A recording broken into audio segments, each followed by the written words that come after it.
So you're wondering how you can create this Wonder Woman logo in Illustrator? Well, then you're in the right place. Hi there everyone, my name is Andrei Marius. I've been working in Illustrator for over 10 years, and in this Envato Tuts Plus tutorial, I'll put my experience to use as I show you step by step how you can create this classic Wonder Woman logo using Adobe Illustrator. As usual, before we begin, make sure to check out Envato Elements, where you can get unlimited downloads of stock videos, music, graphics, photos, fonts, and many more. That's millions of creative assets, all ready to use and with simple commercial licensing. You can subscribe right now with the link in the description. Let's move to Illustrator to create a new document. Select pixels from this drop-down menu. Set the width to 850 and the height to 700 pixels. Make sure that the color mode is set to RGB and the resolution to 72 pixels per inch, and then you can create your new document. Go to Window in the menu bar and first of all open all the panels that have this check mark. Make sure that the control panel is active, and then go to View and Show Grid to enable the grid, and View and Snap to Grid to enable the Snap to Grid feature.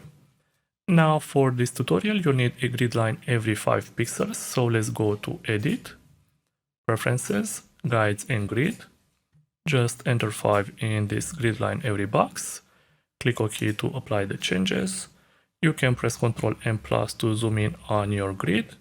And we'll start by selecting the line segment tool from the toolbar. You can either click and drag to create a new line, or you can simply click on your artboard to open this window, set the length to 140 pixels, keep the angle set to 0 degrees to make sure that you will get a perfect horizontal line, and click OK to create it. Switch to the direct selection tool and keep your line selected. Go to Object, Path and add anchor points to add one more anchor point for your line. Let's repeat this technique one more time. And then select just this point and drag it 10 pixels to the right. Keep in mind that you can have a look inside the info panel to know exactly when you get to 10 pixels. Then move to this other anchor point and drag it 10 pixels to the left. Continue with the middle one and drag it 15 pixels down. And then select these 2 points. Keep in mind that you need to hold down the Shift key to add to your selection more than one point. And once you select both of these points, drag them 75 pixels down like this. Don't forget that you can have a look inside the info panel to know exactly when you get to 75 pixels. Now reselect the line segment tool and use it to create a 115 pixels horizontal line. Using the selection tool, you need to place it in this exact position. Hold down the Alt key and drag a copy of this line to the left in this position. And when you're done, select both of these lines along with the W shape and go to Object, Path and Join. You'll end up with this one path. Keep it selected and increase the stroke weight to 30 pixels. Replace the color with 238, 202 and 59. Let's press Ctrl and minus to zoom out a bit. Now go to Object, Path and Outline Stroke, which will expand your stroke. Continue with the Ellipse tool and use it to create a 70 by 60 pixels ellipse. You can lower the opacity to about 50% and move this shape in this exact location. Now switch to the rectangle tool and create a 35 by 30 pixels rectangle. Let's move it in this exact location. Select this rectangle along with your ellipse and click the intersect button from the Pathfinder panel. Hold down the Alt key and drag a copy of this shape to the right. Place it like this, and then you can use the reflect tool to easily flip this copy. Now select all your shapes and merge them using the Unite button from the Pathfinder panel. Continue with the direct selection tool and use it to select these 2 points. Set the corner's radius to 30 pixels and then select these other 2 points and set the corner's radius to only 20 pixels. And then go to Effect, Distort and Transform, and Transform. You need to set the number of copies to 2 and drag this Move Vertical slider to 30 pixels. Click OK to apply the effect and then expand it by going to Object and Expand Appearance. Press Shift-Ctrl and G to ungroup this resulting group of shapes. Add a 5 pixel strobe for these shapes and set the color to black. Move to the Layers panel and drag this bottom shape between the other 2 shapes. And then select just this one shape. Using the Direct Selection tool, you need to select these 3 points.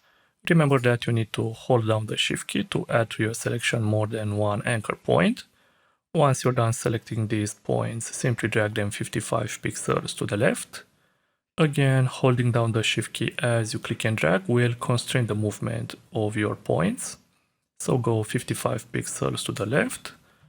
Move to the left edge of this shape and select these 3 points.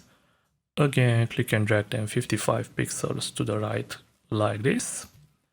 Now continue with this shape. Select these points and drag them only 25 pixels to the left. And then select these points and drag them 25 pixels to the right, like this. Once you're done, reselect all of your shapes and focus on the Appearance panel. Let's add a second fill using this button. Select the bottom fill and replace the color with 250, 240, and 35. Then select the top fill and go to Effect, Path and Offset Path. You need to set the offset to -3 pixels. Click OK to apply this effect. Make sure that your top fill is still selected and let's go to Effect, Distort and Transform, and Transform.